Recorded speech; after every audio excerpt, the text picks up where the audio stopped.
from Steamboat Springs area. I don't even know where we are. Some kind of national forest. And we're with Sam again, but also Kara. And tonight we're doing the hot springs. So we're gonna find a place to camp tonight. And I think we're in the general area. Hopefully something not as treacherous as last night. We're with the same guy here. He's a little wild. But I see a minivan entering here. But knowing Sam, we're not staying anywhere near this parking lot. So let's see where we end up and let's see what the road's like. This doesn't look nearly as rocky as the last one. So we're in Steamboat Springs area. And we'll be hitting the hot springs tonight. We made a reservation for 8 p.m. So it should be pretty sweet. Never been in a natural hot spring. So, oh man, no, not Mount number 2. You gotta be kidding me. All right, well, I mean, pretty treacherous, but not nearly as long. A lot of dips in the road, like what we're going through. Hitch might, oh yeah.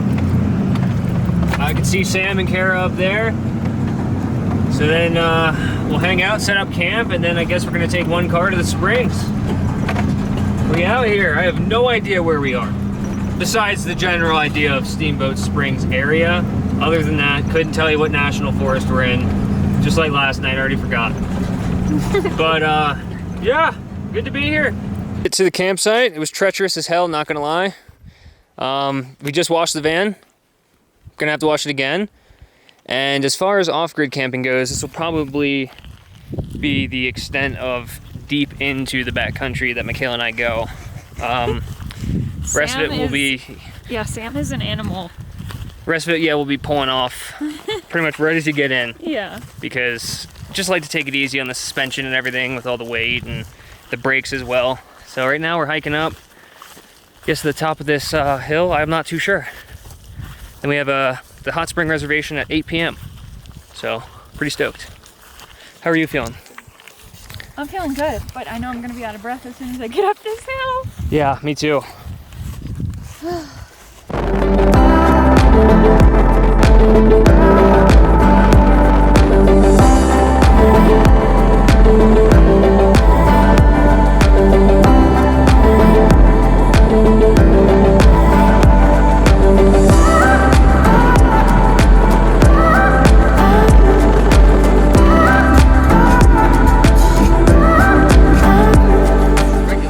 To the hot springs, y'all. We made it compact cars only. Sam's following the rules as always. Big rule follower. Right. Which one do you want, Sam? Passion fruit, mango, grapefruit, hops, or peach lemonade? Oh, peach lemonade. Sam likes that. Sam said, yo, stop really talking and give me the peach. Give me the peach. Give me the peach. Hey, give me the peach. It's golden hour. We're shooting for the vlog, dude. Yeah, Sam, where are we? Could you be quiet? We're shooting for the vlog. It's very important. We're at Strawberry Hot Springs. This is HGTV, and welcome. Bro, that's them. That is them. Wow. Sorry, I'm a mess. Oh, and there's one down there. What? Look at the aspens in the sun. You can tell it's an aspen by the way it is. I see what you mean. I can tell because the way it is. How are you feeling? You excited? I'm excited. I'm pumped. I got really high. And I pound the seltzer. So. Yeah, everyone here except I'm the only sober person. I'm full.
back from the hot springs. Didn't film much because I really couldn't, but it's about 11 p.m. and we're making din din. It's like We got this campsite in Route National Forest. Mr. Loomis. You guys get allergies on it? No. I mean, Sam does. I don't. I'm dying. Cooking up that din din. Good morning from another epic campsite, but another treacherous one. We're gonna go back down here pretty soon. Mikhail and I haven't even eaten. I think we're gonna go eat in like the dirt parking lot down there just so we can get over this crap. Sticker collection's coming along pretty well, as you can see. Already had those, but this is the journey one. How you feeling? good. It's beautiful up here. Good weather. It is very good weather. It's kind of chilly. I'm about to throw in a sweatshirt, throw up the drone really quick, and head down this road, down to the parking lot. Made it down the road. We just finished up with our little brunch. Let the generator run for a little bit as well, and now we are heading back to Denver area. So we're gonna have a nice little 2.5, 3 hour drive, and we'll be back on paved roads. On paved roads and more civilization, which can't say I miss entirely. It's just a little hectic in the van being on these roads and just worrying about tires and shit.